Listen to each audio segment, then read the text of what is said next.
Hi, I'm Jennifer Soames with Head of Hope, here for the second of 3 lessons that I have learned in the decade of living with a traumatic brain injury and the domino effect that it has had on my life since. Today's lesson, and I'm going to be checking my notes here so I don't forget anything, is take responsibility for what you can control. And spoiler alert, is sometimes next to nothing. I admit that I am a recovering control freak. Just ask my husband, he can attest to that. After all, the events that caused my life-changing injuries were completely out of my control. And so I think I internalized, even unconsciously or subconsciously, the idea that if I'm not in control, then I'm not safe. Does that resonate with you too? Now, I have done a lot of therapy, a lot of inner work, a lot of learning on ways to help myself through that and to break that way of thinking. But I still have my freak out moments. And, anxiety is one of the most common emotional challenges after a brain injury. So if you experience that too, you're not alone.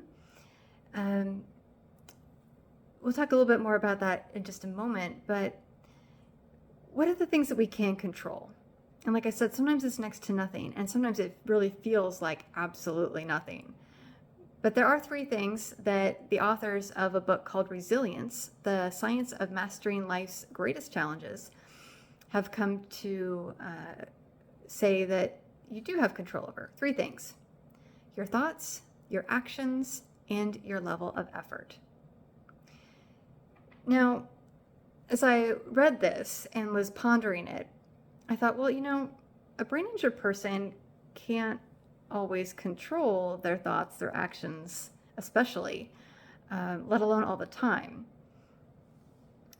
And one of my peers in the brain injury support group that I attend talked about the idea of taking responsibility. So let's bring these 2 things together. So emotional regulation, again, very, very normal. But I can use that either as a reason or as an excuse when I freak out with anxiety. The difference is that knowing that I have brain damage that leads to things like anxiety and depression and all the other things that are common, it's like, okay, well, I can learn tools and use them when I remember to help navigate that and hopefully, make those moments not as drastic, like not as dramatic and less, and, just make it easier and better. That's the responsibility.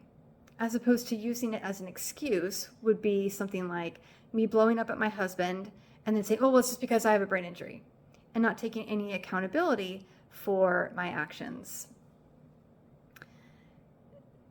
We can choose, however, like our level of effort. So you can choose to learn tools and strategies from therapists, coaches, programs like Love Your Brain, which is a yoga program specifically for those affected by traumatic brain injury. There's some great tools that I use and that have been very helpful.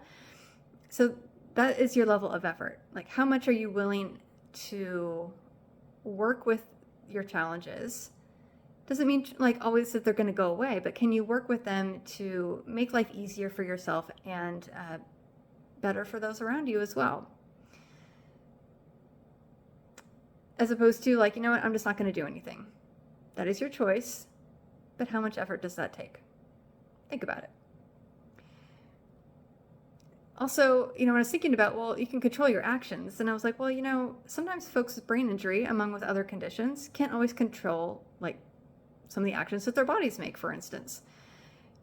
Someone may have spasticity in a limb, and maybe that limb kind of moves without their conscious, choice to do so. Well, they can't control that, right? It's like a reflex. When you've been hit around the knee at the doctor's office to check your reflexes, that doesn't go to your brain, it goes to your spinal cord, and that you can't control. So similarly, when there's brain damage, like sometimes the messages to your body also get changed. But again, there's the idea of taking responsibility. For instance, in that case, maybe of how the person talks to themselves about it, their internal voice, and working with it to make the best life that they can, even with that challenge, as opposed to not doing anything to make their life better, right? So moving on, a friend of mine posted a post from Room to Thrive is the Facebook page. Brian is the person who wrote this post, and he brought up a really, really good thing, I thought. And I was starting to write this about the control, and then this got brought up, and I was like, such a good kind of counter argument, if you will. He brought up the saying, and maybe you've heard this one, you can't always control what happens to you, but you can control how you respond. Is that always true, though? Especially with something like a brain injury. Well, he says that while this may be true in some cases, there are many experiences where we have little or no control over how we respond. And he goes on to say that this is because you are human with an autonomic nervous system. The autonomic nervous system is the fight, flight, or freeze part of your nervous system that is designed to keep you safe and alive. So if you aren't feeling safe, it is going to be really hard to control the rest, to control your response when, right, it's just like it's survival mode and your nervous system doesn't know what else to do and can't focus on anything else. So it prioritizes your survival and your safety over making deliberate choices. So this was a huge relief to me. It was like, oh, well, that is such, like, oh, totally a breath of fresh air, especially since I have diagnosed autonomic dysfunction with dysautonomia. It was like, oh, again, like there's a reason for it. And I know I can be really, really hard on myself, and I can shame myself in those moments where I have the freak out and it seems like it's over something silly. But to me, in that moment, it was a big deal. So I can shame myself, and maybe other people have shamed you when you've had moments where maybe you haven't acted your best. Or people have offered toxic positivity as the remedy for it. Maybe this has happened to you too. And I go off on tangents here, so if I lose my train of thought, that's why.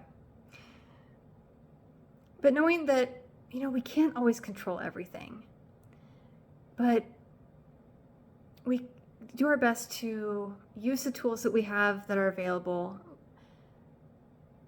to control our thoughts, our actions, and our level of effort when possible, but then also to give ourselves and others grace.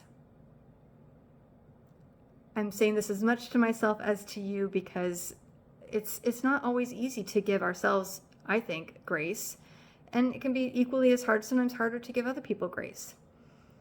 But we're human, we're doing the best we can, and that's all you can do in the moment. I would love to know your thoughts on all of this about control. Are you a recovering control freak as well? Do you also notice that, you have freak out moments and, maybe not be your best self in those moments as well? I'd love to hear your comments in the comments. And if you want to jump ahead to the third lesson learned, you can do so at the blog. I'll put the direct link in the post or in the description. There we go. So you can jump ahead if you would like to.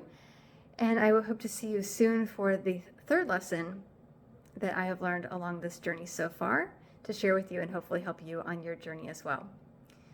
Thanks for watching. I'll see you soon. Take care.